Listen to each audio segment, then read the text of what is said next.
सत्यम शिवम सुंदरम मित्रों। आज मैं कुछ मूल प्रश्नों के साथ आपके समक्ष उपस्थित हुआ हूँ, जो कि मूल प्रश्न मेरे भी मन को अंदर से बड़ा कचोटते थे।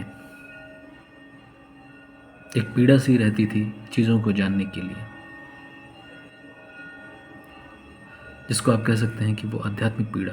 अब चलिए बात कर लेते हैं, मूल प्रश्नों को थोड़ी देर के लिए एक साइड में करते हैं। अभी इस पर चर्चा करेंगे हम आपसे। उससे पहले ये जान लेते हैं कि पीड़ा कितने तरीके की होती थी, कितने तरीके की इंसान की पीड़ा कितने तरीके की होती है। तो पहली होती है आदि भौतिक, दूसरी होती है आदि दैविक और तीसरी होती है आध्यात्मिक पीड़ा। आदि भौतिक, आदि भौतिक मतलब जिनका कारण हमें ज्ञात होता है कि इस कारण से मुझे पीड़ा हो रही है। जैसे किसी सांसारिक वस्तु के लिए, जैसे किसी के पास कार नहीं है तो उससे वो पीड़ित है बेचारा, कि मेरे पास काश ये कार आ जाती, तो उसकी वो पीड़ा हो गई। दूसरा आता है, इसी तरह के और भी एग्जाम्पल आप ले सकते हैं। दूसरा आता है आदिदैविक। आदिदैविक वो है जिसके पीछे का कारण हमें नहीं पता होता। कष्ट तो हमें होता है, लेकिन उसके पीछे का कारण जो होता है वो हमें पता नहीं होता उस समय, लेकिन अगर उस पर रिसर्च किया जाए तो उसका कारण भी हमें पता चल सकता है। जैसे एग्जाम्पल के तौर पे आप कोरोना देखें। कोरोना महामारी जिस समय आई, उस समय उसका इलाज हमारे पास नहीं था, उसका कारण भी हमें नहीं पता था कि क्या कारण है, किस कारण से ये इस तरह से इतनी भयावह तरीके से फैल रहा है। लेकिन वैज्ञानिकों ने रिसर्च किया, उसका टीका तैयार हुआ। तो ये हो गया आदिदैविक, जिसका कारण हमें नहीं पता होता है, लेकिन रिसर्च करने के बाद पता चल जाता है। तीसरी पीड़ा जो इंसान की आती है वो होती है आध्यात्मिक पीड़ा। तो आध्यात्मिक पीड़ा जो होती है इंसान की, उसको अध्यात्म ही दूर कर सकता है, जिसके अंदर उस पूर्ण ब्रह्म को या अपने धर्म को जानने, या फिर उसके अंदर कुछ विचार चलते हैं, उसके अंदर मीठा मीठा सा दर्द बना रहता है किसी चीज़ को जानने के लिए, कि कुछ तो ऐसा अधूरा छूट रहा है जिसको मुझे जानना चाहिए। तो वो है आध्यात्मिक पीड़ा। जब वो अध्यात्म को जानने की तरफ में अपनी दिशा, अपना कदम बढ़ाता है, तो वो उसकी पीड़ा धीरे धीरे कम होती है और उसकी आकांक्षाएं और बढ़ने लगती हैं कि चीज़ों को जानने की। तो उसे उसमें मुक्ति का मार्ग दिखना शुरू होता है धीरे धीरे करके। तो वो आध्यात्मिक पीड़ा, अध्यात्म उनके लिए है जिनके अंदर आध्यात्मिक पीड़ा उठी हो, जो उस पीड़ा से ग्रस्त हो, मन बेचैन रहता हो, कुछ तो ऐसा कमी सा लगता हो कि क्या हम इसलिए आए थे इस पृथ्वी पर, मैंने जीवन इसलिए लिया था कि हम प्रकृति का भोग करें और भोग करने के पश्चात एक दिन मृत्यु को प्राप्त हो जाएं। तो ये जीवन इसलिए तो नहीं मिला। तो जिनके अंदर आध्यात्मिक पीड़ा है उनके लिए अध्यात्म है। तो इसी तरह का कुछ दर्द मुझे भी बहुत पहले से है, जिसका समाधान कुछ मिल नहीं पा रहा था। बड़ी जटिल समस्या होती है। जैसे जो हमारे मूल प्रश्न जिनकी मैं बात कर रहा था वो है, जैसे अब मान लीजिए कि हमारे अंदर ये उठ रहा है कि भाई हम धर्म क्या है, कि आज की डेट में जो सब कुछ चला आ रहा है क्या वही धर्म है? सनातन धर्म हमारा क्या कहता है? क्या उसका जड़ था, क्या उसका मूल था? अगर सनातन धर्म यही है तो फिर इससे लोगों को शांति मिल क्यों नहीं रही? क्या इसमें कुछ रीति रिवाज ऐसे शामिल हो गए हैं जो हमारे जड़, जो हमारा सनातन धर्म वास्तविक रूप से था, उससे भिन्न हो गया है, उससे रीति रिवाज भिन्न हो गए हैं? क्या ये रीति रिवाज ही हमारे सनातन धर्म है? तो इन्हीं मूल प्रश्नों के साथ मैं आपके बीच में उपस्थित हुआ हूँ। तो अब चर्चा इस पर करते हैं कि क्या सनातन धर्म हमारा है क्या, इसको कैसे डिफाइन कर सकते हैं हम लोग। तो जिसे हम सनातन धर्म कहते हैं वो हमारे वेदों से अभिव्यक्त होती है, उसकी हमारे वेदों से निकलकर हमारा सनातन धर्म आता है। इस बात को सभी जानते हैं और मानते भी हैं। सभी लोग जानते हैं और सभी लोग मानते हैं इस बात को कि हमारे सनातन धर्म का केंद्रीय ग्रंथ जो है वो हमारे वेद हैं। जो हमारे 4 वेद हैं वही हमारे सनातन धर्म का केंद्रीय ग्रंथ हैं। उन्हीं से हमारा सनातन धर्म निकल के आया है। वैसे तो ऐसा देखा जाए, हिंदू समाज जो हमारा है वो बहुत सारे छोटे बड़े धार्मिक ग्रंथों या धार्मिक पुस्तकों को मान्यता देता है, लेकिन उन सब पुस्तकों, उन सब ग्रंथों में हमारे वेद जो हैं वो प्रधान है।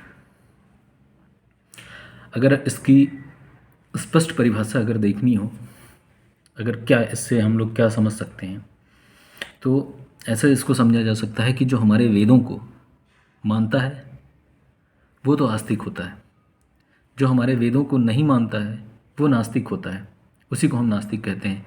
या जो अलग धार्मिक ग्रंथों को मानता है परंतु वेदों को नहीं मानता है, वो भी नास्तिक की ही श्रेणी में आता है। तो वेदों की कसौटी अगर हम कहें, मनुष्य की आस्तिकता की कटौती अगर हम कहें, कसौटी कहें, तो आस्तिकता की कटौती वेद हैं। अगर वो वेदों को मानता है तो वो आस्तिक है, वेदों के सिद्धांतों को मानता है तो वो आस्तिक है। वेद ही हमारे प्रथम हैं, वेद ही हमारे प्रधान हैं और वेद ही हमारे अंत हैं।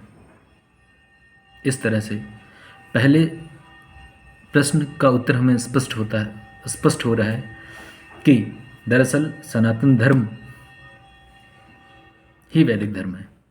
यानी कि जो वेदों से निकल कर हमारा आया है, वो जब वेदों से निकला तो हमारा सनातन धर्म बना। अब बात आती है कि वेदों से अगर हमारा सनातन धर्म बना तो वेद कितने और कौन कौन से, क्या महत्ता है वेदों की, कैसे हमारा धर्म बना। तो अब ये इसको समझते हैं। हमारे 4 वेद, पहला ऋग्वेद, यजुर्वेद, सामवेद और अथर्ववेद। वेदों का संकलन व्यास जी ने किया। आज से 4-5 हज़ार साल पूर्व इनका संकलन व्यास जी ने शुरू किया। अब ऋग्वेद जो है वो धर्म को प्रदर्शित करता है, यजुर्वेद मोक्ष को, सामवेद काम को, अथर्ववेद अर्थ को प्रदर्शित करता है। मुख्यतः अगर हम देखें तो हमारे जो 4 वेद हैं इनको हम 2 भागों में डिवाइड किया जा सकता है। पहला भाग कर्मकांड, दूसरा भाग इसका ज्ञान कांड। तो जो पहला इसका भाग है कर्मकांड, जो कर्मकांड है, कर्मकांड में मुख्यतः प्रकृति के तत्वों की उपासना आदि है। प्रकृति के तत्व, अब प्रकृति मतलब क्या? प्रकृति मतलब ये है कि जो कुछ भी इस संसार में आपको दृष्टिगोचर है, जिनका आप उपभोग करते हैं जीवन से लेकर मृत्यु तक, वो सब कुछ प्रकृति है। इस पृथ्वी पर जो कुछ भी उपस्थित है वो सब कुछ प्रकृति है, जिसका उपभोग हम सब करते हैं। तो कर्मकांड में मुख्यतः प्रकृति के तत्वों की उपासना आदि है, जिसका लक्ष्य क्या होता था? जिसका लक्ष्य ये होता था कि सांसारिक सुख एवं समृद्धि को प्राप्त करना। देवताओं की प्रशंसा में कर्मकांड जो हमारा था, जो कर्मकांड पहला भाग है हमारे वेदों का, उसमें देवताओं की प्रशंसा में, उनको प्रसन्न करने के लिए मंत्र, उनकी उपासना तथा यज्ञ आदि की विधियां कर्मकांड का विषय हैं। और कर्मकांड का जो है मनुष्य की सत्य और मुक्ति के प्रति उत्कंठा जो उठती है उसके मन में, उससे बहुत कम संबंध है हमारे कर्मकांड का। यानी बहुत ज़्यादा संबोधित नहीं करते कि आपको मुक्ति की ओर किस तरह से आप आगे जाएंगे। वो ऐसा है, आप ऐसा समझ लीजिए कि जैसे कर्मकांड में ऐसा है कि जैसे पहले के टाइम पे ऐसा होता था कि बारिश नहीं हुई अगर, तो क्या किया जाए? तो क्या करते थे पहले के लोग? इंद्रदेव की उपासना करते थे, वरुण देव की उपासना करते थे कि किसी तरह वो प्रसन्न हो जाएं। उन मंत्रों के साथ उनकी उपासना करते थे, वो प्रसन्न हो जाएं और वर्षा कर दें ताकि हमारे फसल सुरक्षित रहें। इसी तरीके की अन्य आपदाएं जो आती थी, ऐसे ऐसे अन्य देवताओं की पूजा करके, उनको संतुष्ट करके, उनसे धन और समृद्धि के लिए उनको प्रसन्न करके वो धन और समृद्धि अर्जित करते थे। तो जो कर्मकांड है उसका महत्व जो है वो कालबद्ध था, उस समय तक उसका महत्व था। लेकिन अब देखो आप कि विज्ञान ने जो प्राकृतिक तत्वों की उपासना को लगभग अप्रासंगिक बना दिया है। मौसम विभाग को सब कुछ पता होता है कि बारिश कब होनी है, कब नहीं होनी है, कब सूखा पड़ेगा। लगभग मान्यता है, ऐसी बात नहीं है कि मान्यता नहीं है, लेकिन लगभग उनको अप्रासंगिक बना दिया है, क्योंकि सब चीज़ों की जानकारी लगभग पहले से हो जाती है। तो जो हमारे कर्म कांड है हमारा, वो एक कालबद्ध था जो आज नहीं है। तो अब बात आती है कि फिर वेदों की महिमा इतनी है क्यों? आखिर अभी तो आप कह रहे थे कि जो है हमारा सनातन धर्म वेदों से निकल के आया है, तो वेदों की जो महिमा है वो हमारे दूसरे भाग यानी ज्ञान कांड के कारण है। ज्ञान कांड के कारण ही वेदों की महिमा है, जिसे हम उपनिषद कहते हैं। उपनिषद कालबद्ध नहीं है, वो कालातीत है। मतलब किसी कालखंड में ही उसका महत्व नहीं है, या आगे चलकर वो जैसे जैसे समय बीतेगा उपनिषद आगे चलकर पुरानी पढ़कर अप्रासंगिक हो जाएगी, तिथिवाह हो जाएगी, ऐसा नहीं है। जो हमारा ये उपनिषद हैं यह कालातीत हैं, इनकी हमेशा महत्ता वही रहेगी जो आज है, जो पहले थी, जो आने वाले समय में भी वही होगी। उपनिषद जो है वो सीधे सीधे मनुष्य की मन की बेचैनी को संबोधित करते हैं, हमारे अस्तित्व के मूल प्रश्नों का जवाब हमें देते हैं, वो उपनिषद हैं। हमारा अस्तित्व क्या है, हम क्यों आए हैं, हमें क्या करना चाहिए जिससे हम उस पूर्ण ब्रह्म से जाकर फिर से मिल पाएँ। उपनिषद हमें एक ईश्वरवाद की तरफ लेकर जाते हैं। इसमें एक एक ब्रह्म की उपासना को बल दिया गया है, उसे हम उपनिषद कहते हैं।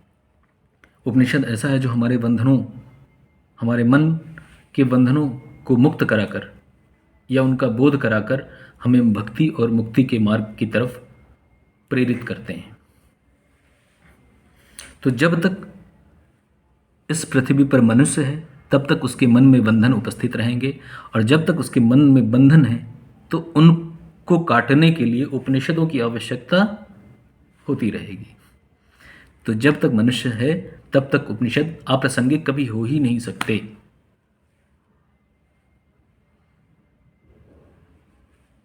वेद माने वेदांत,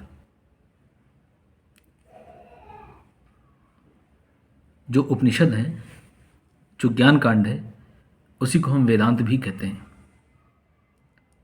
वेदांत माने वेदों का जो अमृत है, जो उसको निचोड़ा गया है, उस ज्ञान कांड में भी जो वेदों का अमृत है जो उसको निचोड़ करके वेदांत बना है, उपनिषद बने हैं हमारे। तो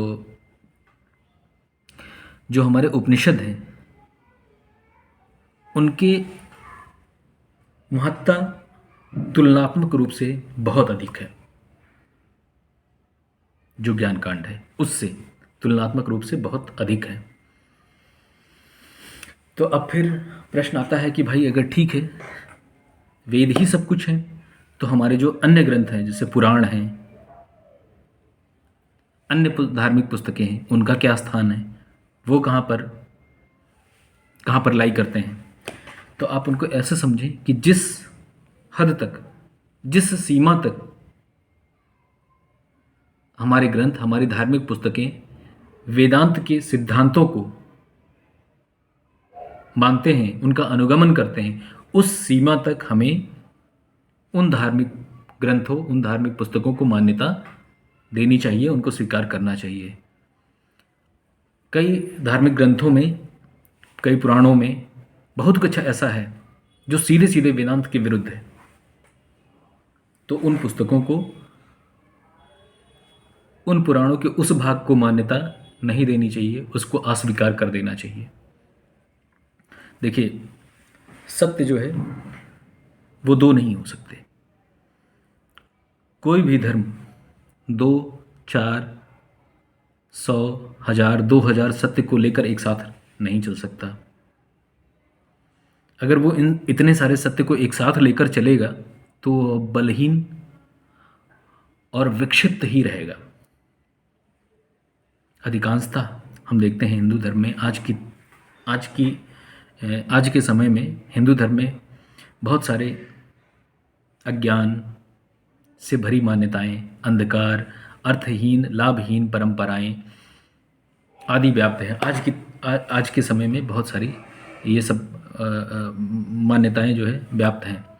सनातन धर्म में जो मूल्यहीन था, जो यानी जो लगभग मूल्यहीन था, वो कर्मकांड,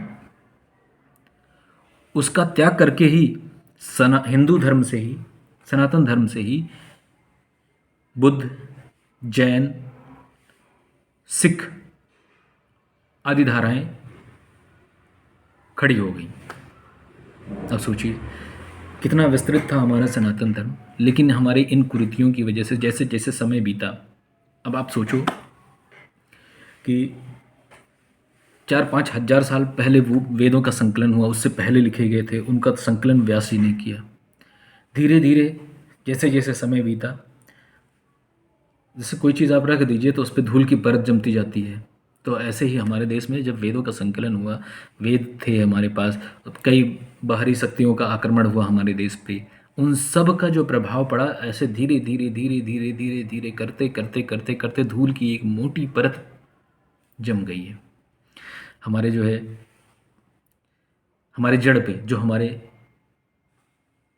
सिद्धांत थे, वेदांत थे, उन पे एक धूल जम गई है, और उसमें कुरीतियाँ कह लें या मान्यताएं जो हमारे इस समय की जो जैसे कर्मकांड है, रीति रिवाज हैं, अंधविश्वास है, इन सब की जगह वो जो हमारे सिद्धांत थे उनकी जगह इन्होंने ले ली है आज के समय में। अब आप खुद ही देख लीजिए कि सनातन धर्म में जो हमारा मूल्यहीन था, जो मूल्यहीन चीज़ थी, जैसे हमारे कर्मकांड थे, रीति रिवाज थे, अंधविश्वास थे, इन्हीं का पश्चिमी देश भी आज के समय में भी उन्हीं का मजाक उड़ाते हैं। लेकिन जो वेदांत है, जो उपनिषद हैं, उनका वे भी स्वागत दोनों हाथें खोल कर करते हैं, उनका वे भी लाभ लेते हैं। लेकिन हमारे यहाँ क्या हो गया है, हमारे यहाँ हम अपने जड़ को ही भूल चुके हैं। तो अब हमें करने की ज़रूरत क्या है? हमें अब अपने जड़ को पहचानने की ज़रूरत है। जो परत दर परत धूल जमती गई है, उसको धीरे धीरे साफ करने की ज़रूरत है। हमें हमारे युवाओं को, खासकर हमारे बच्चों को, हमारे घर घर में हमें उपनिषदों को पढ़ना चाहिए, उनकी शिक्षा हमें लेनी चाहिए। क्या कहते हैं उपनिषद हमारे, इस पर विचार कर फिर हमें आगे बढ़ना चाहिए। हमें अपने जीवन के उद्देश्य को, सही उद्देश्य को पहचानना चाहिए। आजकल तो इंसान के पास समय ही नहीं है कि वो कुछ पढ़े। धर्म की बात आते ही उसको लिखता है, अरे बाप रे बाप, क्या क्या क्या धर्म है, इतनी बड़ी चीज़ है, मैं इसको कैसे समझूं, कैसे पढ़ूं। तो आप जहाँ हैं वहाँ से ही आप शुरुआत करिए, एक कदम आप आगे बढ़ाइए, वेदों की तरफ लौटिए। फिर देखिए आपका जीवन कितना आनंदमय हो जाएगा, आप तनाव मुक्त हो जाएंगे एक तरह से।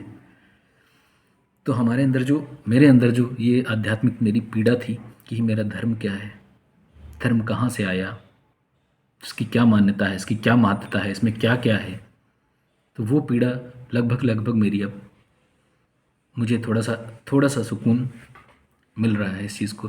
तो मैंने ये सोचा कि ये अनुभव आपके साथ मैं शेयर करूं, तो इसीलिए मैं आपके बीच में उपस्थित हुआ। जैसे जैसे मैं और इस अपने सफ़र में आगे बढ़ूंगा, मैं आपके साथ इन चीज़ों को शेयर करता रहूँगा, ताकि इसका लाभ आपको भी मिले। अगर आप थोड़ा सा भी, तनिक भी हमारे इस वीडियो से प्रेरणा ले पाएँ, तो मैं समझूंगा कि जो है मेरी ये यात्रा सफल और सार्थक रही, मेरे लिए भी और आपके लिए भी। सत्यम शिवम सुंदरम। नमस्कार।